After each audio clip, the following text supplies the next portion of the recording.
you're in Chicago, back with your dad. Where do we go from there? I mean, I was the new kid in the neighborhood, and we're talking about a gang-infested neighborhood where, as soon as I came in, I started getting bullied because I was a new kid, and I realized that summer there was a bully that kept hitting me. He gave me 2 black eyes that summer, and he would just always hit me, and I was so terrified of fighting because of what my uncle had did to me, the beatings, all that stuff, that he pretty much took away all my self-confidence. So I was terrified of one-on-one fights. I don't know how to explain that. If it was a bunch of people, I would be fine. But if it was on one-on-one, it was different. It did something to me mentally. And I remember that summer, I was walking with one of my gang friends, and the kid came up to me, punched me, and I kind of just played it off with my friend, and I was like, oh, he's just playing, let's go inside. Because I was scared of him. He was older and bigger than me. I was in 5th grade, he was a freshman, and my friend Chino was like, nope. He's like, if you let him do that to you, he's gonna do it all year. He's like, you're gonna fight him. He's like, I'm gonna make you fight him. And I got really scared, but I just went with it. I've always been one of those that gets really easily influenced. So I went with it, and in that moment, I found out just how dangerous I was when I got mad. That day, I found out what my anger could do to people. And I beat him to a pulse, pretty much. And then I became the bully. Every time I would see him, I would punch him, give him black eyes. And, it was weird because I was such a little kid. I didn't really grow until I hit my teenage years, 14, 15. So I was very skinny, very short, small. But yeah, from that day on, I knew that I could use my violence to hurt people and to move up in that neighborhood. Where were you at with school at that time? How were the grades, attendance? I don't even remember getting a report card. I don't remember going to school. Yeah. I mean, I pretty much dropped out in 6th grade. I wasn't attending no more. I would go to school just to hang out with all my friends and stuff like that, but I never went to a classroom, nothing. I was gangbanging 24/7. Was there any official gangs at first, or was it kind of your crew of friends? When did it kind of get more serious as far as the gangs? Well, at first I really didn't want to commit to a gang because in Chicago, once you commit to a gang, it's just dangerous to move around different areas in Chicago. They're very segregated because of the gangs. So since I got moved around so much from, being at my dad's house on the weekend and then being with my grandparents and then being with my uncle, they moved me around so much because they couldn't deal with me. So I got moved around every 3 months to a different house, a different aunt, a different uncle. And I just got moved around a lot. And I couldn't commit to one gang. So, it wasn't until later that I turned 15 is when I officially got into a gang. I was one of the first members of it was already a street gang in Chicago called the Satan Disciples, SDs. The gangs in Chicago are very unique. It's one gang with different locations, but it's the same gang all over Chicago, just different, like a 7-Eleven store, pretty much. And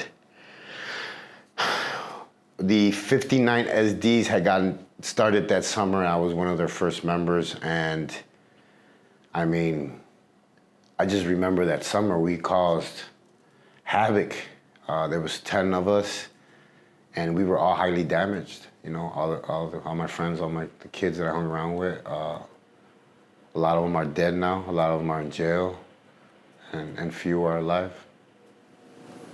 Was there ever a moment in the beginning, maybe an action you did or something took place that you realized that you were deep in it? Or did it just progress naturally? And it just progressed, man. I tell people, when you're a criminal, you start graduating to bigger crimes because it starts to become easier. You learn to be a criminal. You learn to steal. You learn to shoot guns. You learn different things, and it almost, like I said, you become numb to it. So you start to do it without even thinking about the consequences. I mean, we would go out looking for gang members just to go do some damage, you know? We would walk around with guns on us, and we call it, pulling marches. Everybody would just walk with guns on them, and that's how it is in Chicago. It was just gang banging 24/7.